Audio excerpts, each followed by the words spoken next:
Huwag mong kalimutang i-like at i-follow ang aking channel. Maraming salamat po. 5 seconds till the enemy reaches the battlefield. Early game pa lang ay sinusubukan na naming i-gap ang core nila. At na-outplay naman ng mage namin ang core nila. Kaya siya ang pinakaunang nabigyan dito. Pati ang roamer nila ay pinasunod na rin namin.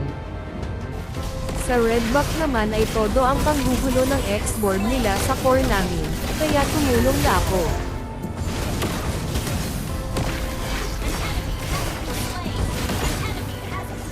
At nabigyan tuloy siya ng isa. Biglang nakipagsabayan yung core namin sa mid lane. Buti na lang nasa malapit lang ako. Kaya agad akong gumawa ng magandang set.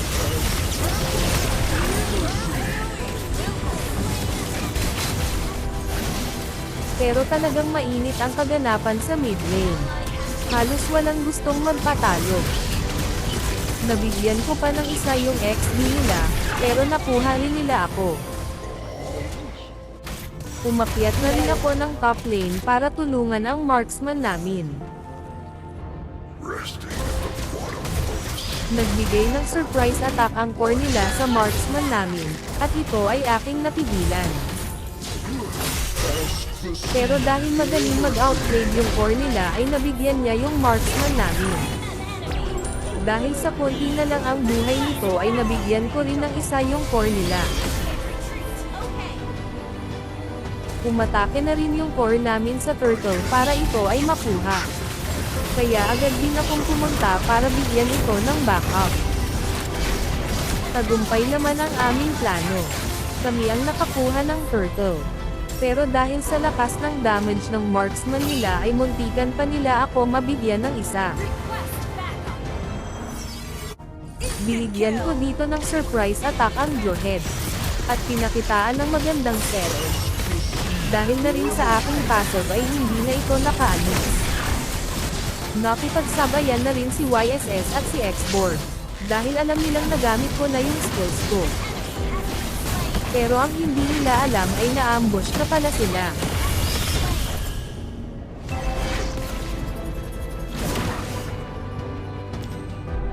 Grabe talaga tong Johead nila. Bigla-bigla na lang itong nagsusurprise attack. Ang hindi niya alam ay nakahanda kami sa mga dunang galawan. Kaya siya pa yung na-surprise. Dahil bigla na lang siyang nawala. Tamang tago na naman po tayo dito sa bush.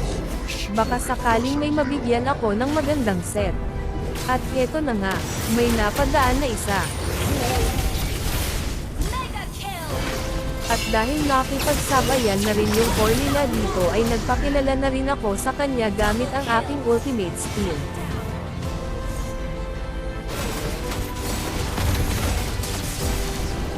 Kinuha na rin namin dito ang Lord. Para ma-push na rin ang mga tore nila. Talagang walang kadala-dala yung Johead nila dito. Kaya bibigyan namin ulit siya ng isa. Uminit na naman ang sabayan namin dito sa mid lane. Walang gustong magpatalo.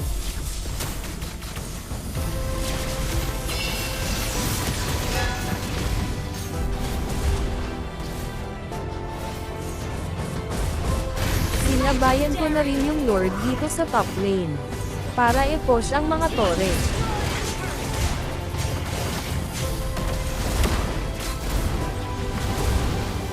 Bibigyan ko sana ng magandang set yung marksman nila.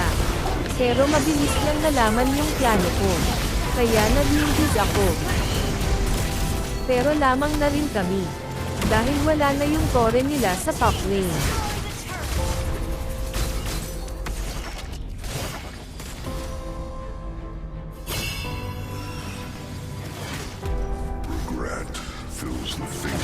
Dahil sa init na rin ng kaganapan ay muling nagkasabayan sa mid lane. Halos patas lang ang naging resulta.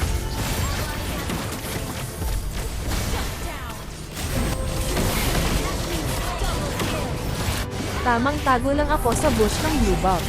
Nang biglang nagpakita si Johead. Kaya agad ko tong ginamitan ng skill ko para mag-slow siya. Dahil sa kaganapang iyon ay naalarma ang mga kakampi niya. Kaya pinagtulungan nila kami. Ang hindi nila alam ay kami yung best duo sa match-up na to.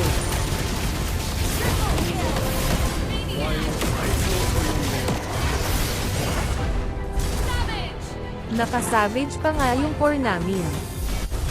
Kaya bawi na lang next time.